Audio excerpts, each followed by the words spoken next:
a sexy pick for 2017 to make a lot of noise and possibly win the Super Bowl and or at least, up in the Patriots in the playoffs. What are your thoughts on Oakland? Well, here's my thing with the Oakland Raiders. I do understand that the Raiders do have a strength at quarterback.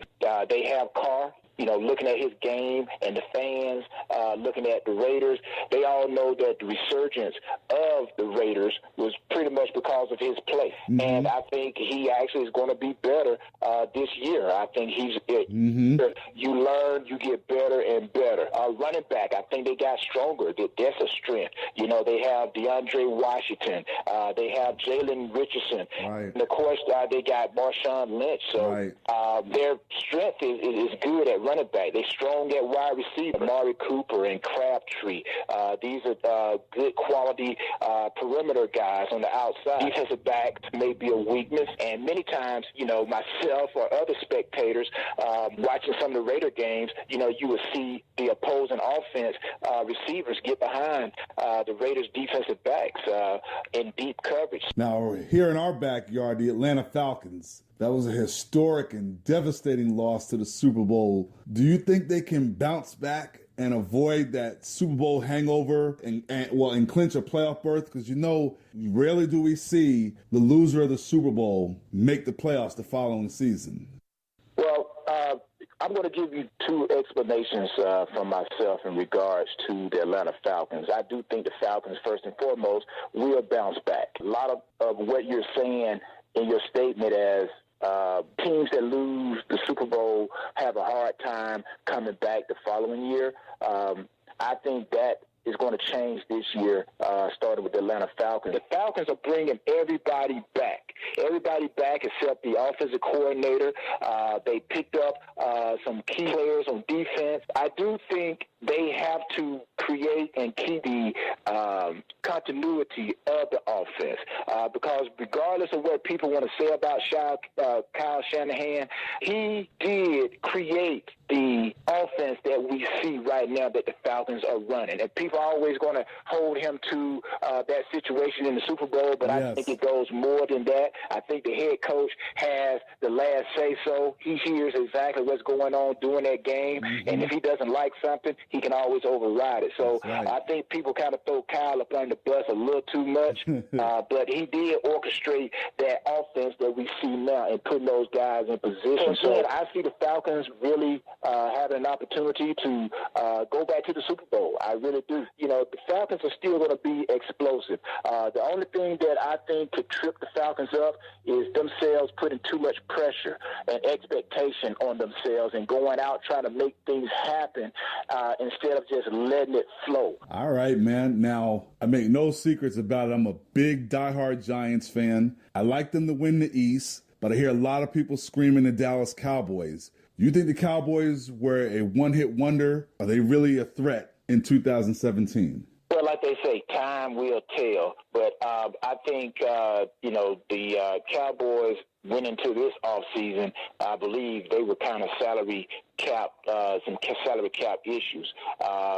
And they were also forced to shuffle their offensive line around and they really need to continue to address their defensive line. I do think the Cowboys last year going 13-3, that season was due to two guys, Dak Prescott and Ezekiel Elliott. I think they still need to find some help on defense because they're only going to go as far as their defense is going to go, and I think they're still trying to get that situation with Ezekiel Elliott handled. Right. But I think the NFL is going to stick to their guns. So I think in the first part of the season, the Cowboys are going to kind of struggle, which will allow the New York Giants to kind of take advantage of the East. So I think it's going to be the Cowboys and the Giants. I do think the Eagles are probably tinkering, on the edge of tinkering with competition with the Cowboys and Giants. But the Giants, I think they're only going to go as far as Eli can take them. Now, they did add Brandon Marshall, so hopefully he'll help out as well. As they say, we will play the games, and after the clock strikes zero, then we'll find out, who the winner is, who's the last man standing. All right, man. And you know what? As far as a team I like to really do some work this season, the Tennessee Titans. And I see them in Houston going neck and neck in the AFC South. What do you think about that? Well, Tennessee and Houston, they will battle for the South. I definitely agree with you on that, Willie. Offensively, I think, talking about the Houston Texans, right now they may have Tom Savage as the quarterback. Yeah. But I'm not buying into it. Me neither. Deshaun Watson is going to be the quarterback as he developed throughout the season. Yeah. And I think it's just a matter of time before he takes over the head starting job as quarterback. Right. Defensively, Houston's, I think they're strong. I think that's where their strength lies. You know, they got J.J. Watts. They got Clowney. They have Marcellus. And the addition to the linebacker core with Zach Cunningham to add some depth. Tennessee, on the other hand, I think they have a quarterback of the future. And so I don't see the Tennessee Titans regressing. Speaking of quarterbacks, so many suspect starters and backups, whether it's Cutler, Matt Schaub here in Atlanta, the backup. You mentioned Savage. And Colin Kaepernick is still wearing street clothes. What's your thoughts on the Kaepernick situation and why he can't land a job? Colin Kaepernick's situation is unfortunate that he can't land a job. This is not a typical case of unemployment, of course. We know it's not a typical. This guy, shows that he can play. He's only 29 years old. Right. He's been an NFL starter right. each of his 5 seasons. He was one play away from winning a Super Bowl. Exactly. And still yet, nobody has signed him. It makes you scratch your head. Some fear that, he may kneel again during the national anthem. Some say, they're thinking, does he really want to play anymore? Is football his priority to him, or does he want to be an activist? Is he worth the distractions that he's going to create? But until you talk to the people who actually have coached him, then you find out really, like you said, it makes it a shame that this guy's not on someone's team. His past coach, I was reading a quote by Chip Kelly. Yeah, Chip Kelly coached Kaepernick last year, the 49ers, and he says the guy's big. He's athletic. He can hurt you both throwing and running, but still yet this guy's not, in the game. It's unfortunate.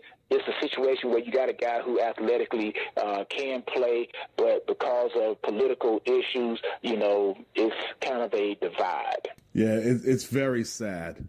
Look into your crystal ball here. The top 6 teams that are going to make the playoffs out of the AFC. Okay, drum roll, please. All right, the AFC.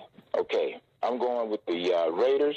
Again, like I said, I think the Raiders have a great opportunity. I think Carr and, the company is going to get the Raiders back into the playoffs and hopefully back to the Super Bowl. The Texans and the Titans, just like we talked about, these are 2 teams that are on the rise. Okay. The Steelers, I think they're going to be the only team that's going to come out of the North. Right. The Chiefs.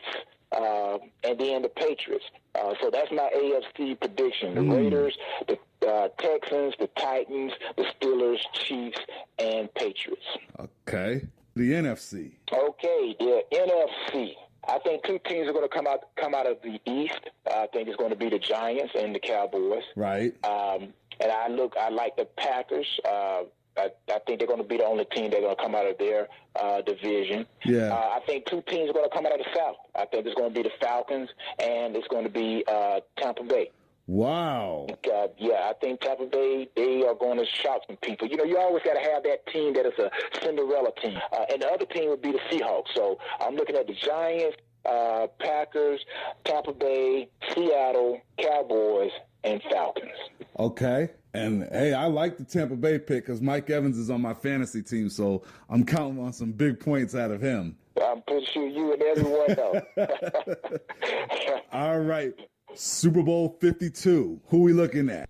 All right, Super Bowl 52, which is going to be held in the frigid cold of Minneapolis. Yeah. Wow. But, anyways, I am going to go, of course, with the New England Patriots. I think they are going to have a great season. The NFC representative, I got a toss-up. I got a toss-up between Atlanta or Green Bay.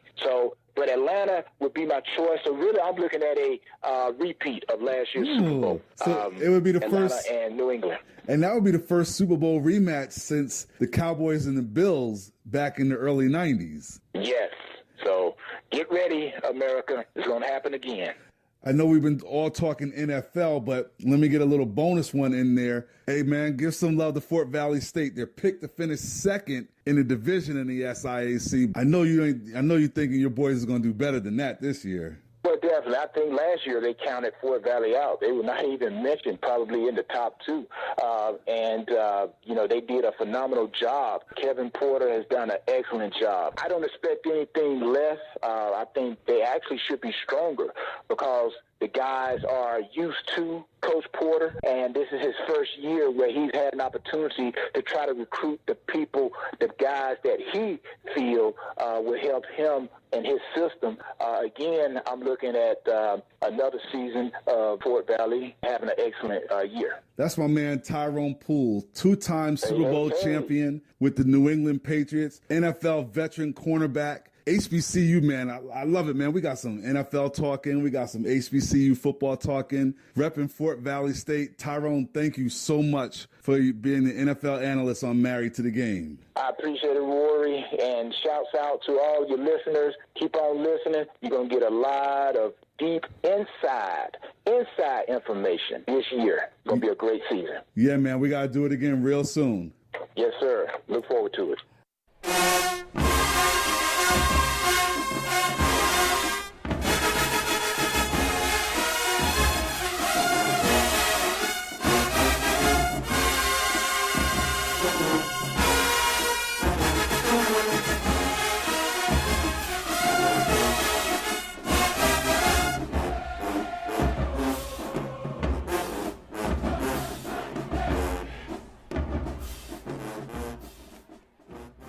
HBCU bands, they get you crunk.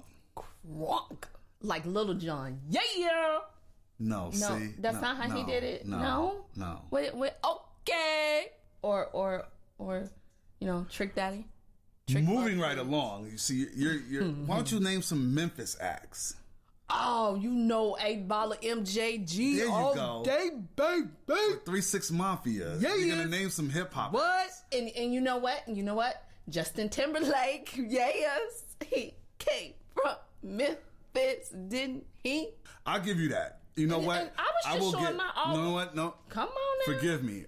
I like Justin Timberlake. All right. Yes. So, he's a cutie he gets patootie, down. as they would say. Memphis, Tennessee. Blues. I forgot about Barbecue. Yes. Football. Yes. The Southern Heritage Classic presented by FedEx. A bunch of parties all in one party. Jackson State versus Tennessee State. Now, Tennessee State was in Atlanta last weekend. They beat Georgia State 17-10. Georgia State, they opened up their new stadium. Right. Transformed Turner Field to their home field. Jackson State lost 63-0 to TCU. But see, that's a much tougher opponent than Georgia State. But come on, man. Tougher opponent, but 63-0, they didn't lose. They got their butt But TCU's in the Big 12. That's like the big dogs. Like the Alabamas. I guess they couldn't take the heat, so they got out of there. They're like the Alabamas, the Oklahomas, those schools, the big primetime schools. So you're the casual fan, and it's oozing out all over you in this. Wow. But it's all good, though. Shade. Yeah, you see how you always doing that shade on every episode? Because you're trying to hate on Jackson State losing 63-0. When I was a little girl, I used to want to go to Jackson State. All right. Maybe, you know what? That's what it is. This is like my therapy. Because I got that decline letter from admissions, so now I am hating on them. Yeah, so that's why they lost, because they didn't accept me back in the day. Oh, yeah, that's why. Karma! But now it's Jackson State versus Tennessee State. And this game is a staple on the HBCU calendar. It's been that way really since 1990. Tennessee State leads the all-time series 16-9, and they've won the last 5 in a row. So Jackson State, y'all need to step your game up because the folks over in Nashville got the big-time bragging rights all over you. We know that this is a whole festival of events. Of events and partying? Starts Thursday, September 7th. The events? Yeah. All right. A tailgate party at the Liberty Bowl. Then there's a VIP party hosted by